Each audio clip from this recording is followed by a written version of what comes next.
নমস্কাৰ বন্ধু বান্ধৱীসকল, আজি আপোনালোকৰ কাৰণে নেশ্যনেল হেল্থ মিছনৰ এটা বিশেষ বিজ্ঞাপন লৈ আপোনালোকৰ ওচৰলৈ আহিছোঁ। এই বিজ্ঞাপনটো 19 জুলাই 2025 তাৰিখে প্ৰকাশ হৈছিল। বন্ধু বান্ধৱীসকল, আপোনালোক যদি মোৰ চেনেলত প্ৰথমবাৰলৈ আহিছে তেন্তে চেনেলটো ছাবস্ক্ৰাইব কৰি দিব আৰু ভিডিঅ'টো শেষলৈকে চাব। তেতিয়া আপোনালোকে এই পদসমূহৰ সবিশেষ আপোনালোকে ভাল ধৰণে জানিব পাৰিব আৰু আপোনালোকৰ আবেদন কৰোঁতেও কোনো ধৰণৰ অসুবিধা নহ'ব। গতিকে বন্ধু বান্ধৱীসকল, প্ৰথমতে আমি আহোঁ ইয়াৰ মেইন যিটো পদ আছে পদটোৰ কথালৈ। পদটো হৈছে আপোনালোকৰ CHO অৰ্থাৎ কমিউনিটি হেল্থ অফিচাৰ। এই কমিউনিটি হেল্থ অফিচাৰ পদ আছে, মুঠ পদ আছে 882টা পদ ইয়াতে আছে আৰু ইয়াৰ কাৰণে আপোনালোকৰ দৰমহাটো দিব 27,500 টকা। এইটো আপোনালোকে ইয়াতে দেখিছে, এইটো পাৰ মান্থ আপোনালোকক দিয়া হৈছে, আপোনালোকে নিশ্চয় এইটো দেখিছে। আৰু ইয়াৰ পৰা এই পদটোৰ কাৰণে আপোনালোকৰ শিক্ষাগত অৰ্হতা কিমান প্ৰয়োজন হ'ব সেইটো আপোনালোকক জনাই লওঁ। আপোনালোকে চাওক, এইটো এডুকেশ্যনেল ক্ৰাইটেৰিয়া। ইয়াতে এডুকেশ্যনেল ক্ৰাইটেৰিয়াত আপোনালোকে চাব পাৰিব কেণ্ডিডেটটো কি হ'ব লাগিব, BSc নাৰ্ছিং পাছ হ'ব লাগিব, BSc নাৰ্ছিং পাছ হ'ব লাগিব বা পোষ্ট বেচিক BSc নাৰ্ছিং হ'ব লাগিব। তেতিয়াহে আপোনালোকে এই পদটোৰ কাৰণে আবেদন কৰিব পাৰিব। মেইনলি আপোনালোকে BSc যিসকল নাৰ্ছিং পাছ কৰি আছে তেওঁলোকে এই পদৰ কাৰণে আবেদন কৰিব পাৰিব। ইয়াতে এইটো কথা উল্লেখ আছে। আৰু বা পোষ্ট বেচিক যিসকল BSc নাৰ্ছিং কৰিছে তেওঁলোকেও আবেদন কৰিব পাৰিব। এইটো আপোনালোকে আসাম নাৰ্ছিং কাউন্সিলৰ পৰা পাছ কৰা হ'লেও হ'ব বা ইণ্ডিয়ান নাৰ্ছিং কাউন্সিলৰ পৰা পাছ কৰা হ'লেও হ'ব। যিকোনো ধৰণৰ ৰিকগনাইজ আপোনালোকে নাৰ্ছিং স্কুলৰ পৰা আপোনালোকে পাছ কৰিলে এই পদৰ কাৰণে আবেদন কৰিব পাৰিব। এতিয়া আমি আহোঁ এই পদটোৰ কথা আপোনালোকে জানিলে। ইয়াত আপোনালোকে আবেদন কেতিয়াৰ পৰা কৰিব আৰু কিমান তাৰিখলৈকে ইয়াৰ আবেদনৰ অন্তিম তাৰিখ হ'ব। আপোনালোকে চাওক, আবেদন 20 জুলাইৰ পৰা আৰম্ভ হৈছে আৰু 5 আগষ্ট 2025 তাৰিখলৈকে আপোনালোকে আবেদন কৰিব পাৰিব। এইটো আবেদনটো আপোনালোকে অনলাইন থ্ৰু কৰিব লাগিব। অনলাইন থ্ৰু কৰিবলৈ হ'লে আপোনালোকে NHCMৰ যিটো অফিচিয়েল ৱেবছাইট NHCM.assam.gov.in এই ৱেবছাইটত গৈ আপোনালোকে অনলাইন আবেদন কৰিব পাৰিব। এতিয়া আপোনালোকে আৰু ইয়াৰ বিষয়ে যদি জানিব বিচাৰে তেনেহ'লে আপোনালোকে চাওক, ইয়াত আপোনালোকৰ ৰিজাৰ্ভেশ্যন কেটেগৰী পদ থাকিব, কোন কোন ৰিজাৰ্ভেশ্যনত কিমান পদ থাকিব এইখিনি কথা ইয়াতে আপোনালোকে জানিব।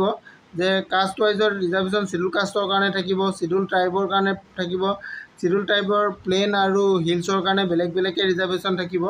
এইখিনি ৰিজাৰ্ভেশ্যন আপোনালোকে পাই যাব। এই ৰিজাৰ্ভেশ্যনত আপোনালোকৰ কিমান পদ আছে এইখিনি কথা ইয়াতে উল্লেখ আছে। মই এইখিনি আপোনালোকক দেখাই দিছোঁ। অ'পেন কেটেগৰীত ইয়াতে পদ আছে 544টা পদ আছে। OBC আৰু MOBCৰ কাৰণে ইয়াতে কোনো ধৰণৰ ৰিজাৰ্ভেশ্যন নাই। ST প্লেনৰ কাৰণে আছে 36টা পদ, ST হিলছৰ কাৰণে আছে 103টা পদ, SCৰ কাৰণে আছে 90টা পদ আৰু T টাইপৰ কাৰণে আছে 109 109টা পদ আছে ইয়াতে। গতিকে আপোনালোকে পদসমূহ ৰিজাৰ্ভেশ্যনৰ কোন কেটেগৰীত কিমান পদ আছে এইখিনি কথা জানিলে আৰু ইয়াৰ বিষয়ে যদি আৰু সবিশেষ জানিব লাগে তেতিয়াহ'লে আপোনালোকে ভিডিঅ'টো শেষলৈকে চাই থাকক, মই আপোনালোকক সবিশেষ জনাই আছোঁ। এতিয়া আমি আহোঁ এজৰ কথালৈ। এজটো আপোনালোকে চাওক, এজ 40 বছৰ বয়সলৈকে কৰিব পাৰিব। এজটো 40 বছৰ কেতিয়ালৈকে 1/1/2025লৈকে যদি আপোনালোকৰ 40 বছৰ ভিতৰত হৈছে তেনেহ'লে আপোনালোকে আবেদন কৰিব পাৰিব। আৰু যিসকল SC আৰু ST তেওঁলোকে 5 বছৰ আপাৰ এজৰ ৰিলেক্সেশ্যন পাব। OBC আৰু MOBC সকলে 3 বছৰ ৰিলেক্সেশ্যন পাব আৰু PWD কেণ্ডিডেটসকলে 10 বছৰ ৰিলেক্সেশ্যন ইয়াতে পাব। এইখিনি কথা ইয়াতে উল্লেখ আছে, এইখিনি আপোনালোকে চাই ল'ব পাৰিব।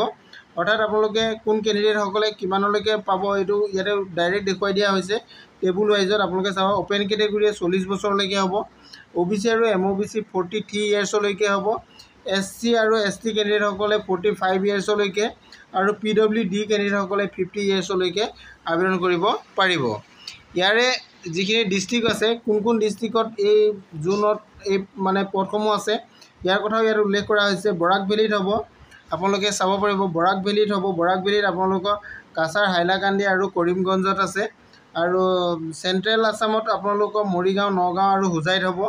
লৱাৰ আছামত আপোনালোকৰ বজালী, বাক্সা, বৰপেটা, বঙাইগাঁও, চিৰাং, ধুবুৰী, গোৱালপাৰা, নলবাৰী, কামৰূপ মেট্ৰ', কামৰূপ, কোকৰাঝাৰ, চাউথ চালমৰা আৰু তামোলপুৰ, এইটো লৱাৰ আছামত হ'ব। আৰু নৰ্থ আছামত আপোনালোকৰ হ'ব বিশ্বনাথ, দৰং, শোণিতপুৰ, ওদালগুৰি। আৰু আপাৰ আছামত আপোনালোকে যদি চাই চৰাইদেউ, ধেমাজি, ডিব্ৰুগড়, গোৱালপাৰা, যোৰহাট, লখিমপুৰ, মাজুলী, শিৱসাগৰ, তিনিচুকীয়া। গতিকে অসমৰ সকলোবিলাক ডিষ্ট্ৰিক্টতে এই পদ আছে বুলি ক'লে ভুল নহ'ব। গতিকে আপোনালোকে নিশ্চয় দেখিলে ইয়াৰ কাৰণে এই পদসমূহৰ কাৰণে আবেদন কৰিবলৈ হ'লে আপোনালোকে ইয়াত কোনো ধৰণৰ এপ্লিকেশ্যন ফিজ দিব নালাগে। এইটো ইয়াতে উল্লেখ আছে, no' fees is required to be paid. আপোনালোকে কোনো ধৰণৰ ইয়াতে এক্সামিনেশ্যন ফিজ হিচাপেও একো দিব নালাগে। ডাইৰেক্ট আপোনালোকে অনলাইন আবেদন কৰিব পাৰিব এই অফিচিয়েল ৱেবছাইটটো। অফিচিয়েল ৱেবছাইটটো নিশ্চয় আপোনালোকে দেখিছে, nhm.assam.gov.in। এই ৱেবছাইটত গৈ আপোনালোকে অনলাইন আবেদন কৰিব পাৰিব। এতিয়া আপোনালোকক সকলোখিনি কথা মই জনাই দিলোঁ। আৰু যদি কিবা আপোনালোকে জানিব বিচাৰে তেনেহ'লে আপোনালোকে মোৰ ভিডিঅ' শেষত কমেণ্ট কৰিব, মই আপোনালোকক সহায় কৰিবলৈ চেষ্টা কৰিম। আজিলৈ ইমানেই, থেংক ইউ।